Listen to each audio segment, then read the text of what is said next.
بسم اللہ الرحمن الرحیم. الحمد للہ رب العالمین الرحمن الرحیم مالک یوم الدین وصلی وسلم علی نبینا محمد وعلی آلہ واصحابہ اجمعین اما بعد اعوذ باللہ من الشیطان الرجیم بسم اللہ الرحمن الرحیم انه من یشرک باللہ فقد حرم اللہ علیہ الجنہ ومأواہ النار وما للظالمین من انصار. بزرگوں، دوستوں، دینی ایمانی ساتھیوں، جنات و شیاطین کی حقیقت کے تعلق سے ایک اور حلقہ، اس کی ایک اور کڑی لے کر آپ کے سامنے حاضر ہوا. ابھی قرآن مجید کی جو آیت سورہ مائدہ کی میں نے آپ کے سامنے تلاوت کی، اس کے اندر اللہ رب العالمین کا ارشاد ہوا انہ من یشرک باللہ، کہ جو اللہ کے ساتھ کسی کو شریک کرتا ہے، فقد حرم اللہ علیہ الجنہ، اللہ ایسے شخص پر جنت کو حرام قرار دے دیتا ہے. ومأواہ النار، اور اس کا ٹھکانہ جہنم کو بنا دیتا ہے. وما للظالمین من انصار، اور ایسے ظلم کرنے والوں کا کوئی بھی مددگار نہیں ہے. اللہ تعالیٰ نے یہاں شرک کا اخروی انجام بیان کیا ہے، بڑا ہی خطرناک ہے، بڑا ہی بھیانک ہے. اور شرک صرف یہ نہیں ہے کہ ہم غیر اللہ کی بات کریں، اللہ کو چھوڑ کر کسی اور کی بات کریں، کسی اور کے لیے سجدہ کریں، کسی اور کے لیے نظر و نظار چڑھائیں. صرف اسی بات کا نہیں. شرک یہ نہیں ہے کہ ہم مزاروں پر جا کر چادریں چڑھائیں، مزاروں کا طواف کریں. یہ بھی شرک ہے کہ علاج کے نام پر، بیماری سے شفا کے نام پر ہم دوسروں سے امیدیں لگائیں اور کسی اور کو بیماریوں کا شفا دینے والا سمجھیں. یہ بھی شرک ہے. تو اخروی انجام اللہ تعالیٰ نے بیان کر دیا کہ جنت حرام ہے اور جہنم ہمیشہ ہمیشہ کا ٹھکانہ ہے اور کوئی بھی مددگار نہیں ہے. تو تعویذ گنڈے کے تعلق سے جو علاج کیا جاتا ہے، اس میں کیا ہوتا ہے؟ وہ اللہ کے علاوہ کسی اور سے مدد مانگی جاتی ہے. ایسے عاملوں سے شفا کی امید کی جاتی ہے جو غیر شرعی طریقے سے علاج کرتے ہیں، اور انسان کا پورا بھروسہ اور ایمان اور توکل ان تعویذوں پر ہو جاتا ہے. تو اللہ تعالیٰ نے شرک کا اخروی انجام بیان کر دیا، جس کی ایک شکل یہ بھی ہے کہ تعویذوں کے ذریعہ انسان بیماریوں کا علاج تلاش کرے. اخروی جو انجام ہے وہ اپنی جگہ حقیقت پر مبنی ہے اور بہت بڑا انجام، بہت خطرناک انجام ہے.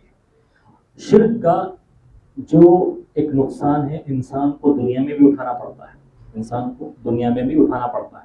انسان جب علاج کے نام پر شرک میں مبتلا ہوتا ہے تو وہ اپنی طاقت کو کھو دیتا ہے، اپنی طاقت کو گنوا بیٹھتا ہے، اور جنات اور شیاطین اس سے زیادہ طاقتور بن جاتے ہیں. اور جب نتیجہ پھر یہ ہوا کہ انسان اپنی طاقت کو کھو دیا اور ایمانی طور پر وہ کمزور ہو گیا، تو اگرچہ شیطان اور جنات ایک بار کے نکل بھی جائے، لیکن وہ واپس شیطان اور جنات کے لیے آسان نوالا بن جاتا ہے. دوبارہ شیطان اور جنات کا اس پر حملہ کرنا آسان ہو جاتا ہے اور اس پر اثر انداز ہونا آسان ہو جاتا ہے، کیونکہ اس نے علاج کرنے کا وہ طریقہ اختیار کیا جو شرک کی ایک قسم میں سے ہے. غیر اللہ پر بھروسہ کیا اور ایسی چیزوں کے ذریعہ علاج کیا جو غیر اللہ میں آتی ہے. تعویذوں پر ایمان رکھا، ان سے تعلق جوڑا، تو وہ ایمانی طور پر کمزور ہو گیا اور جنات اور شیاطین کو اس نے مضبوط بنا دیا. علاج کے تعلق سے بہت ساری باتیں میں نے آپ کے سامنے بیان کی ہے. آج میں جو عامل لوگ یا دم کرنے والے، رقیہ کرنے والے جو علاج کرتے ہیں، ان کی بعض کمزوریاں اور بعض خامیاں اور کمیاں آپ کے سامنے بیان کروں گا. بعض معالجین، علاج کرنے والے، علاج کرتے وقت عامل لوگ، یہ اس بات کی کوشش کرتے ہیں کہ جس کا علاج کر رہے ہیں اور جس پر بھی جادو یا جن کا اثر ہوا ہے، وہ جن کو ظاہر کرنا چاہتے ہیں، اس کو حاضر کرنا چاہتے ہیں اور زبردستی اس سے بات کرنے کی کوشش کرتے ہیں. حالانکہ اس طرح کی کوشش کرنا کہ جن حاضر ہو جائے اور اسی طرح سے اس سے کلام کیا جائے اور بار بار مریض سے کہنا کہ آپ آنکھیں بند کر کے دیکھو، آپ غور سے سنو، کوئی چیز نظر آ رہی نہیں آ رہی ہے، جس نے آپ پر جادو کیا آپ کا کوئی رشتہ دار نظر آ رہا نہیں آ رہا ہے، اس طرح کا مطالبہ کرنا مریض سے اور اس طرح کی چیزیں کرنا یہ خلاف سنت ہے، یہ اسلامی شریعت کا علاج نہیں ہے. اور اس طرح سے جن کیا ہوتے ہیں، شیاطین کیا ہوتے ہیں، مکار ہوتے ہیں، عیار ہوتے ہیں، دھوکے باز ہوتے ہیں. کبھی کبھی کیا ہے کہ وہ انسان کے سامنے ایسے چہرے کو لا دیتے ہیں کہ جو ان کے مریض کے سامنے ایسے چہرے کو اس کے رشتہ داروں میں سے لا دیتے ہیں جو اس کا قریبی رشتہ دار ہوتا ہے، اور پھر اس کے سامنے یہ چیز ظاہر کرتے ہیں کہ اسی نے تم پر علاج جادو کروایا ہے، اسی نے تم پر کچھ کرایا ہے. اور اس طرح سے پھر وہ مریض اپنے ہی رشتہ دار کے تعلق سے بدزن ہو جاتا ہے. اور بعض عامل لوگ علاج کرنے والے جب کلام کرتے ہیں اور پوچھتے ہیں، جن سے بات کر کے پوچھتے ہیں مزید سے کہ بھائی تم کیوں اسے پریشان کر رہے ہو، اس پر کیوں جادو کیا ہے، کس نے کرایا ہے، پھر وہ جن بولتا ہے، انسان ہی بولتا ہے لیکن اس کو جن سمجھ کر پھر شیطان کیا کرتا ہے، جنات کیا کہتا ہے، اس طرح سے تعلقات و رشتے ختم کرتا ہے، رشتوں میں آگ لگواتا ہے.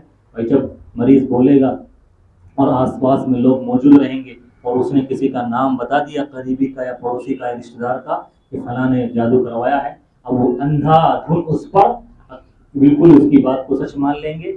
حالانکہ وہ جن کا کام کیا ہوتا ہے، رشتوں کو ختم کرنا، رشتوں کو کے اندر دراڑ پیدا کرنا اور آپس میں لڑوا دینا. تو اس طرح کا یہ علاج کرنا سنت سے ثابت نہیں ہے. آپ دیکھیے اللہ کے نبی صلی اللہ علیہ وسلم پر جادو ہوا، آپ پر جادو ہوا، دو فرشتے آئے، دو فرشتوں نے بتا دیا کہ اللہ کے رسول فلاں آدمی نے آپ پر جادو کرایا، فلاں جگہ جادو کروایا. اما عائشہ رضی اللہ عنہ نے پوچھا کہ اللہ کے رسول صلی اللہ علیہ وسلم آپ نے دم کر لیا، آپ کو شفا مل گئی، آپ کو تو پتا ہے نا کس نے جادو کروایا ہے، تو آپ نے اس کو حاضر کیوں نہیں کیا، آپ نے اس کی خبر کیوں نہیں لی؟ تو آپ صلی اللہ علیہ وسلم نے فرمایا مجھے شفا چاہیے تھی، شفا مل گئی، اب میں اس معاملے کو لوگوں کے سامنے اچھالنا نہیں چاہتا تھا، لوگوں کے سامنے اس کو اور ہائی لائٹ نہیں کرنا چاہتا تھا کہ پتہ چلے کس نے جادو کیا، کیسے کیا، کیا ہے یہ ہے. تو اللہ کے رسول صلی اللہ علیہ وسلم کا یہ طریقہ نہیں ہے. اس نے کیا، اللہ اس کو نمٹنے والا ہے، اس سے انتقام لینے والا ہے. تو اس طرح سے معالجین کیا کرتے ہیں، جنات سے بات کرتے ہیں، ان کو حاضر کرنے کی کوشش کرتے ہیں اور ان کو حاضر کرنے میں اپنا کمال سمجھتے ہیں تاکہ لوگوں کو بتائے، ظاہر کرے کہ ہاں فلاں نے جادو کیا ہے اور یہاں جادو کی کروایا گیا ہے اور یہاں چھپایا گیا ہے. پھر اس طرح سے خاندان کے خاندان ٹوٹ جاتے ہیں اور رشتوں میں دراڑیں پڑ جاتی ہے. تو ایسا کبھی نہیں کرنا چاہیے. کتنے لوگ صرف عاملوں کے کہنے پر کہ ہمیں جنات نے بتایا ہے کہ تمہارے اوپر تمہارے فلاں بھائی نے، رشتہ دار نے تعلقات توڑ لیتے ہیں، تعلقات توڑ. تو یہ جنات کی باتوں میں آ کر تعلقات نہیں توڑنا چاہیے، بدزن نہیں ہونا چاہیے، غلط فہمی کا شکار نہیں ہونا چاہیے. کہ شیطان کا تو مقصد یہ ہے، شیطان پھر کیا چاہتا ہے، شیطان اپنا تخت لگاتا ہے سمندر کے اوپر، پانی کے اوپر، اور بلاتا ہے اپنے چیلے چپاٹوں کا، آؤ آؤ، اور پوچھتا ہے تم نے کیا کیا، تم نے کیا کیا. اور سب سے زیادہ خوش اس سے ہوتا ہے کہ دو میاں بیوی کے درمیان تفرقہ ڈال دیتا ہے، دونوں کو لڑا دیتا ہے. جب میاں بیوی آپس میں لڑتے ہیں تو دو آپس میں نہیں لڑتے ہیں، خاندان کے خاندان ٹوٹتے ہیں، اس میں نسلوں کا خون ہوتا ہے اور کتنی بدگمانیاں پھیلتی ہیں، لڑائیاں ہوتی ہیں. تو اس طرح سے معالجین جو کام کرتے ہیں، رقیہ کرنے والے، دم کرنے والے، جن کو حاضر کر کے، یہ سنت کے خلاف کام ہے. اسی طرح سے ایک مسئلہ اور ہے کہ بعض عامل لوگ، علاج کرنے والے، رقیہ کرنے والے، دم کرنے والے، علاج کے نام پر جنات اور شیاطین سے مدد لیتے ہیں، علاج کرنے کے لیے ہی جنات اور شیاطین سے مدد لیتے ہیں. اور بعض لوگ دلیل دیتے ہیں کہ ابن تیمیہ رحمہ اللہ یہ جن سے علاج کے نام پر، علاج کرنے کے لیے جن سے مدد لینے کو جائز سمجھتے تھے، جن سے مدد لینے کو جائز سمجھتے تھے. حالانکہ ابن تیمیہ نے جو باتیں لکھی ہے، ان کی تحریر کو اگر پڑھا جائے تو صحیح بات ان کی تحریر میں یہ ہے کہ بس جن سے اگر یہ پتہ چل جائے کہ بھائی جادو کہاں پر رکھا گیا ہے، صرف خبر اس کی تحقیق ہو سکتی ہو، ایسی چیزیں جن کا تعلق شریعت سے نہیں ہے، حلال و حرام سے نہیں ہے، صرف خبر مقصود ہو جس کی تحقیق بھی کی جا سکتی ہو، تو اس حد تک جن اگر کوئی چیز بتا دے تو اس کی بھی تحقیق کرنا چاہیے۔ تو ان کی تحریر کا جو لب لباب ہے صرف اتنا ہے، لیکن لوگوں نے یہ سمجھ لیا ان کی باتوں سے، ان کی تحریر سے، کہ ابن تیمیہ نے کہہ دیا ہے کہ بھائی عامل علاج کرنے والا یا رقیہ پڑھنے والا، دم کرنے والا علاج کرنے کے لیے جنات سے مدد لے سکتا ہے۔ حالانکہ اللہ کے نبی صلی اللہ علیہ وسلم نے بھی علاج کیا، کبھی کسی جن سے مدد نہیں لی، صحابہ کرام نے بھی علاج کیا، کبھی کسی جن سے مدد نہیں لی۔ یہ اسلاف کا طریقہ نہیں ہے۔ تو بعض لوگ اس طرح سے یہ کرتے ہیں، جنات کی مدد لیتے ہیں۔ تو جنات سے مدد لینا ہماری شریعت میں بالکل ناجائز ہے، حرام ہے۔ جو لوگ کہتے ہیں نا علاج کرنے والے بعض عامل کہتے ہیں ہمارے جن نیک ہیں، نیک جن ہیں، ہم نے ان کو اپنا دوست بنا کے رکھا ہے، ہم ان سے مدد لیتے ہیں۔ چاہے نیک جن ہو، چاہے بد جن ہو، برا جن ہو، کسی سے بھی مدد لینے کا کوئی ثبوت کتاب و سنت میں نہیں ملتا۔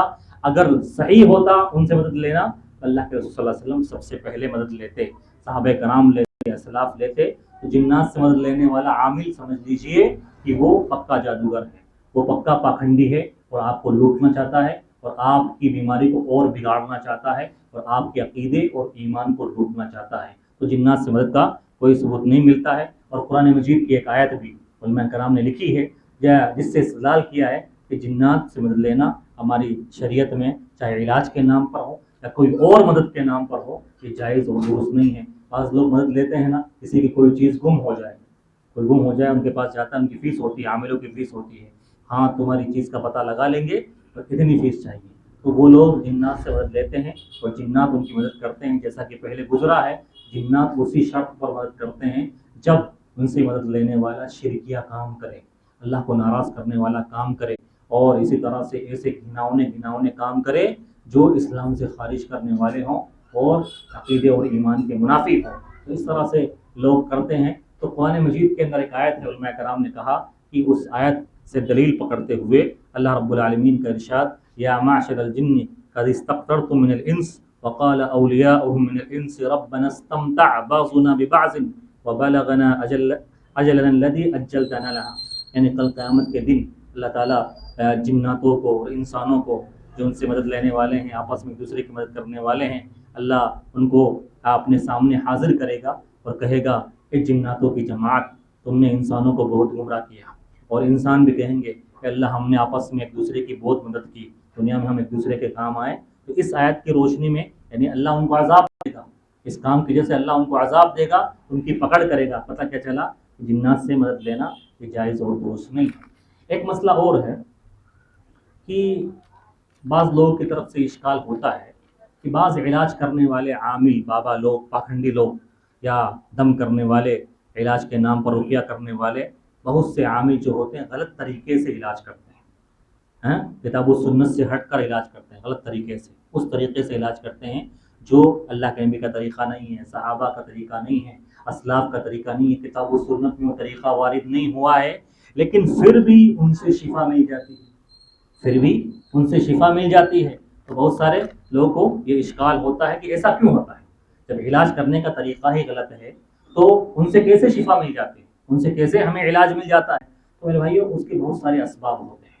کبھی کبھی غیر طریقے سے، غیر شرعی طریقے سے علاج کرنے والے عامل کے علاج سے بھی شفا مل جاتی ہے، علاج ہو جاتا ہے۔ اس کے بہت سارے اسباب ہوتے ہیں، بہت سارے ریزنس ہوتے ہیں۔ پہلا سبب کیا ہوتا ہے کہ اللہ کا فیصلہ ہے پہلے سے، اللہ کی تقدیر کی کتاب میں اللہ نے لکھ دیا کہ فلاں آدمی کو شفا ملنی ہے، مثال کے طور ایک ہفتے بعد یا 3 مہینے بعد، 6 مہینے بعد، 1 سال بعد اس کو شفا ملنی ہے۔ اب جو مریض ہے وہ کبھی اس کے پاس گیا، اس کے پاس گیا، اس کے پاس گیا، اس کے پاس گیا، اور جا کے تھک گیا۔ آخر میں کسی نے بتایا اس کو کہ آپ فلاں کے پاس جاؤ، فلاں کے پاس جاؤ، وہاں تمہارا علاج ہو جائے گا، وہاں تمہارا علاج ہو جائے گا۔ اب جیسے ہی وہ وہاں پہنچا، اس کے علاج کا وقت تو پہلے سے قریب ہو چکا تھا۔ اللہ نے جو علاج کا وقت لکھا تھا کہ فلاں کو بھائی 1 ہفتے بعد شفا ملے گی، یا 1 مہینے بعد، 3 مہینے بعد، 6 مہینے بعد، 1 سال، اب وہ اس کے پاس پہنچا، اس کے علاج کا وقت قریب ہو چکا تھا، تو اس کو شفا مل گئی۔ اب مریض کیا سمجھتا ہے یا مریض کے گھر والے کیا سمجھتے ہیں؟ فلاں کے پاس جانے کی وجہ سے شفا ملی ہے، جبکہ علاج تو اللہ کی تقدیر کی کتاب میں ایسے ہی لکھا ہوا تھا۔ کبھی یہ سبب ہوتا ہے، کبھی یہ ہوتا ہے کہ آدمی عامل کے پاس جا رہا ہے، عامل کے رقیہ کرنے سے، دم کرنے سے، علاج کرنے سے علاج نہیں ہوا. عامل نے کوئی دوا لکھ کے دے دی، کوئی دوا لکھ کے دے دی، کوئی کھانے کی چیز دے دی، اس دوا کے کھانے سے اس کا علاج ہوا ہے، اور مریض کیا سمجھتا ہے کہ یہ عامل کے پاس جانے سے میرا علاج ہوا ہے، اور عامل بھی یہ سمجھتا ہے کہ میں پہنچا ہوا عامل ہوں، اور لوگ بھی یہ سمجھتے ہیں کہ یہ بڑا پہنچا ہوا ہے اور اس کے پاس ساری چیزوں کی شفا ہے. تو کیا ہوتا ہے کہ یہ محض اللہ کا فضل و کرم ہوتا ہے کہ عامل کے پاس جو جڑی بوٹی ہے، جو دوا ہے، اس سے علاج ملنا ہے، اور اس سے علاج ہو گیا. لیکن کیا سمجھتا ہے مریض یا اس کے گھر والے، اس کے پاس جانے سے علاج ہوا ہے. اور تیسرا سبق یہ ہوتا ہے، کبھی کبھی اللہ تعالیٰ بندے کو آزمانا چاہتا ہے.